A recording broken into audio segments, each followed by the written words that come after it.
Assalamualaikum warahmatullahi wabarakatuh. Innal hamdalillah wassalatu wassalamu ala Rasulillah Sayyidina Muhammad ibni Abdillah wa ala alihi wahbihi wa mawalah amma ba'du. Pertama-tama marilah kita bersolawat kepada baginda Nabi Muhammad SAW yang telah Allah utus ke muka bumi ini untuk mengantarkan kita dari zaman jahiliyah atau zaman kebodohan kepada zaman yang terang benderang ini. Ya ayuhan nasu qad ja'atkum mau'izatum mir rabbikum wa shifaa'un lima fis suduri wa hudaw wa rahmatul lil mu'minin. Kaum muslimin pemirsa yang dirahmati Allah Subhanahu wa taala, Allah telah menjelaskan ayat sebelumnya tentang Al-Qur'an. Allah menyebutkan ada 4 keutamaan Al-Qur'an, tetapi sudah barang tentu bukan hanya 4 saja keutamaan Al-Qur'an. Allah Subhanahu wa taala menyebut dalam surah tersebut ada 4, yaitu yang pertama adalah peringatan, yang kedua adalah sebagai obat.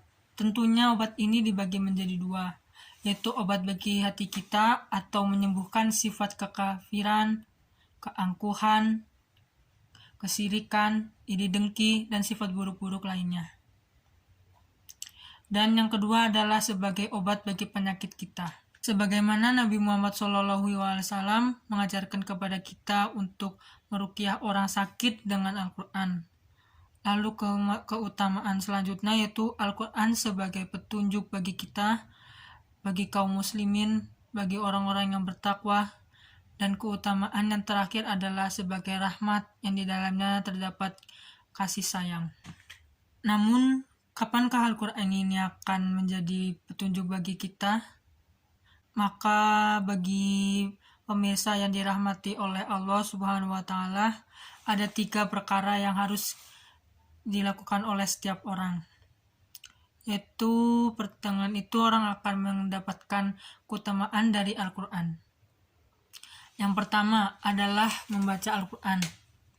Yang kedua adalah memaknai makna dari Al-Qur'an. Apabila hanya membaca saja tanpa dimaknai atau dipahami, kita tidak dapat hidayahnya atau petunjuk dari Al-Quran. Maka pemirsa yang dirahmati oleh Allah Subhanahu wa taala, wajib untuk kita memahami makna dari Al-Quran. Karena kita tahu bahwa dalam sebuah hadis bahwa Nabi SAW menyebutkan alasan tentang kisah orang Khawarij yang mereka membaca Al-Quran tanpa tidak dimaknai maknanya. Maka bagi pemirsa yang dirahmati oleh Allah Subhanahu wa taala, wajib bagi kita untuk memahami maknanya. Lalu yang terakhir, yang ketiga adalah orang muslim harus berargumentasi dengan Al-Qur'an dan menjadikan Al-Qur'an sebagai pedoman hukumnya. Sebagai contoh, kita sebagai orang mukmin, pernahkah kita tahu mana ayat yang memerintahkan tauhid, manakah ayat yang memerintahkan kita sholat, manakah ayat yang memerintahkan kita untuk menunaikan zakat? Kita tahu bahwa Al-Quran sebagai argumentasi kita, tetapi kita tidak pernah mempelajari dalil mana untuk ini, dalil mana untuk hukum ini. Maka pemirsa yang dirahmati oleh Allah Subhanahu wa taala, kewajiban setiap mukmin mempelajari Al-Quran minimalnya melalui 3 langkah ini, yaitu pertama membaca, memahami, dan menjadikan Al-Quran menjadi dalil. Dengan itu ia akan mendapatkan rahmat, petunjuk, hidayah dari Al-Quran.